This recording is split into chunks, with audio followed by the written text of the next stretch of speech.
Auntie Monique genuinely tried to drop some wisdom on Shannon Sharpe, offering him real advice from the heart. But instead of soaking it in, he just chuckled through the moment, not really taking her words to heart. Monique also mentioned that she had heard whispers about Shannon's particular interest in very young white women. Still, she made it clear that, despite those rumors, she believed Shannon had the potential to grow and evolve beyond that reputation. Monique was really speaking from the heart when she told Shannon Sharpe to come on home, and you know exactly what she meant by that. She asked folks to stop spreading lies about her brother, especially those claims that he does not date black women. She admitted it hurt her feelings to hear that. She said, sure, Shannon might occasionally date a white woman, and that is okay, because sometimes we are not always into everything or willing to try everything. Sometimes Uncle Shay Shay just wants a little variety, a change of flavor, a different experience. Maybe he crosses the street from time to time, but Monique made it clear he always comes back. That is why she brought Oprah's name into it, because this was bigger than jokes. It was a message filled with love, culture, and calling someone back to their roots. Tyler, come on home, come on home, come on home. That was the heartfelt plea. But looking at things now, it is clear that advice did not age well, because here we are. Uncle Shay Shay is now facing a massive $50 million lawsuit. And just when you thought it could not get any messier, the internet did what it always does, found the girl in question. And yes, she is exactly who many suspected. A young white woman who, according to her own words, wants a black baby in her. It is giving I told you so, but with a whole storm of controversy. Monique tried to warn Shannon like that wise, side-eye giving Auntie sipping tea saying, baby, do not play with these little girls. They do not play fair. But Shannon might have believed his Hall of Fame status gave him some kind of shield. Spoiler alert, it did not. Now, the situation has escalated. Gabriella, the woman involved, is playing hardball. Her lawyer, Tony Busby, released audio of an alleged phone call in which Shannon reportedly threatens to choke her. In the clip, she asks him not to manipulate her, to which Shannon allegedly responds with rising anger. She says, anything I say, you're just going to get mad and hang up on me. His reply, I'm not going to hang up on you because, and the tension builds from there. What it is, what does that even mean? Black.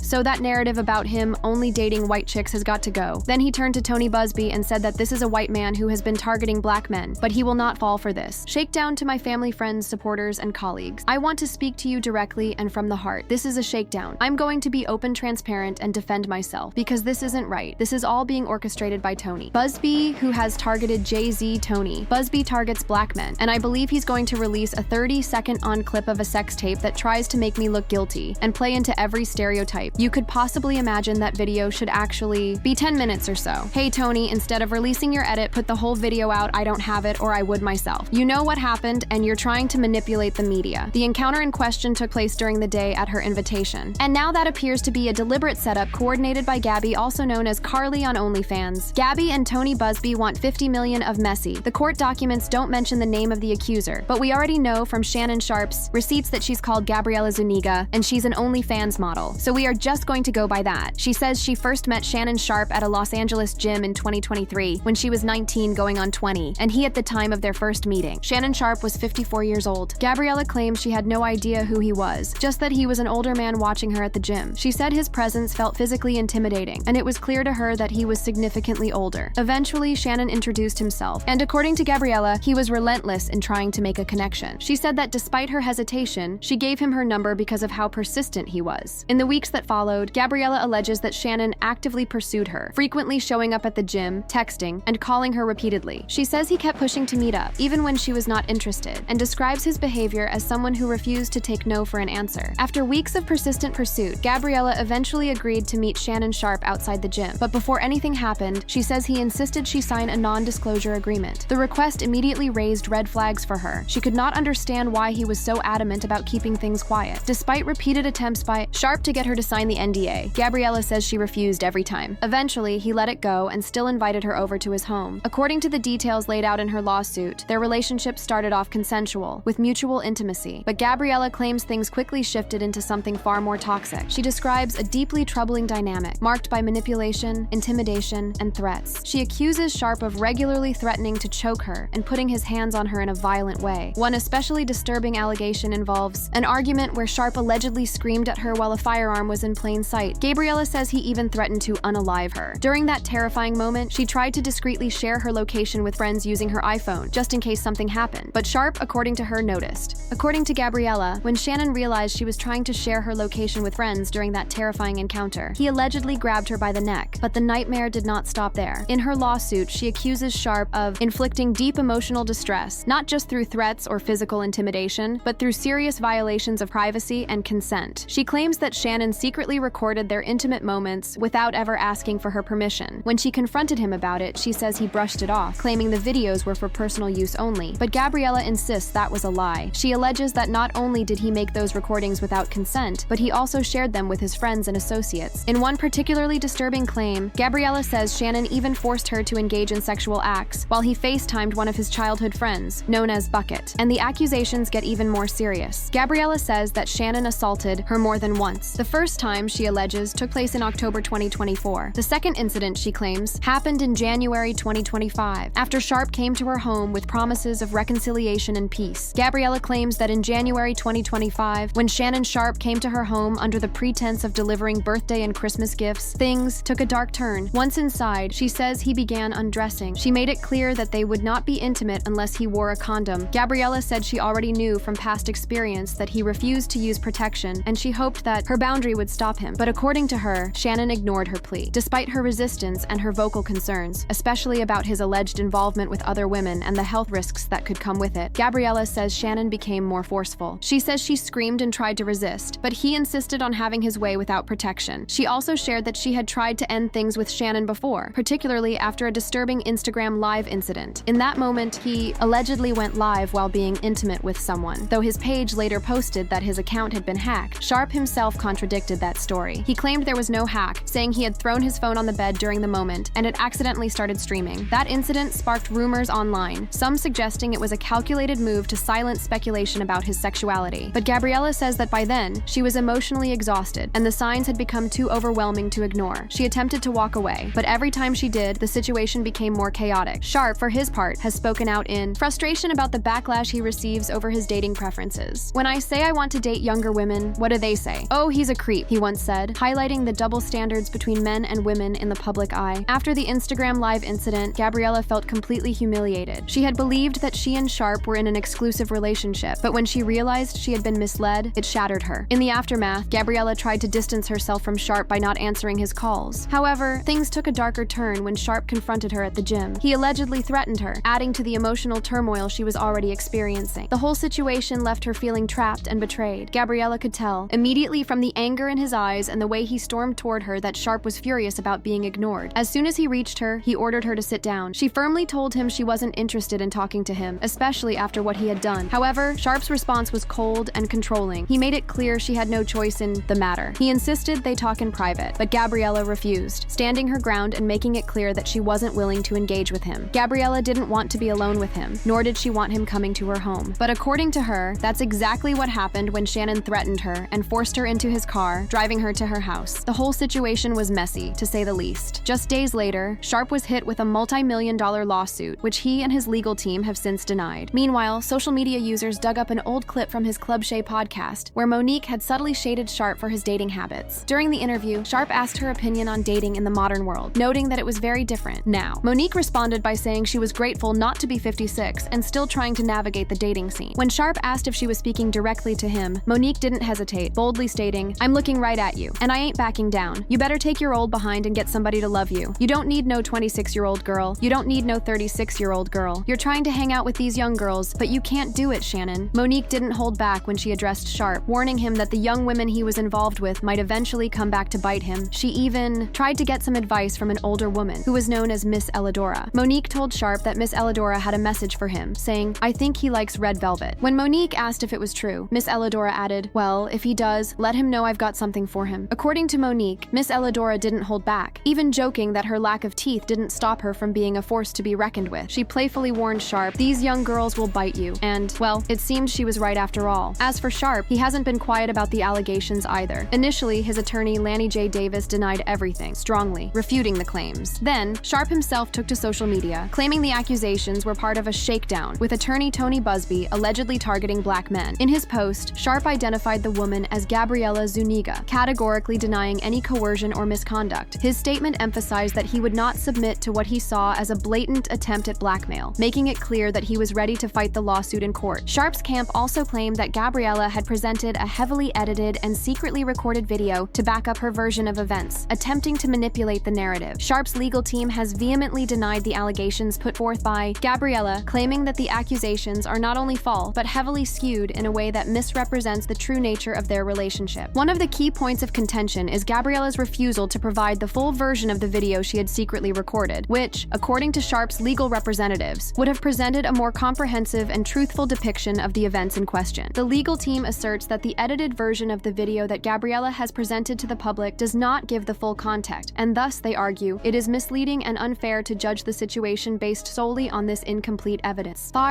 Legal team's defense also draws attention to the nature of the text messages exchanged between Gabriella and Sharpe, which they argue clearly show mutual and enthusiastic consent on her part. These messages, Sharpe's attorneys claim, depict a relationship that was not only consensual, but also involved a level of shared engagement in various fantasies and role-playing scenarios. The texts allegedly demonstrate that Gabriella was not a victim, but an active participant in a dynamic that included intimate language, sexual fantasies, and perhaps even exaggerated or provocative language for the sake of their shared experience. Sharpe's defense suggests that these messages further confirm that both parties were engaging in an adult, consensual relationship, and the actions taken by both individuals were in line with what they had mutually agreed upon. In their defense, Sharpe's legal team emphasized that the relationship in question was one of two consenting adults, where boundaries and desires were communicated and respected, at least in the context of the text messages and the interactions that were recorded. These messages, according to the defense, paint a picture that contrasts sharply with Gabriella's claims of coercion, manipulation, or abuse. The defense argues that Gabriella's portrayal of events, especially in the edited video, fails to acknowledge the playful and consensual nature of their exchanges, which they believe would have been evident in the full video had Gabriella been willing to release it in its entirety. As the case has unfolded, it has also come to light that Sharpe had made attempts to resolve the situation outside of court, indicating his willingness to avoid a prolonged and public legal battle. Sharpe's legal team revealed that they had offered Gabriella a substantial settlement in an effort to resolve the matter discreetly and without the need for further legal proceeding. According to the attorneys, Sharpe was prepared to settle for an amount exceeding $10 million, a figure they believe would have been more than sufficient to compensate Gabriella for any alleged harm or distress caused by the situation. Despite this offer, Gabriella chose to reject the settlement and walk away from the mediation table, a decision that has fueled further tension between the two parties and raised questions about her true intentions in pursuing the lawsuit. Sharpe's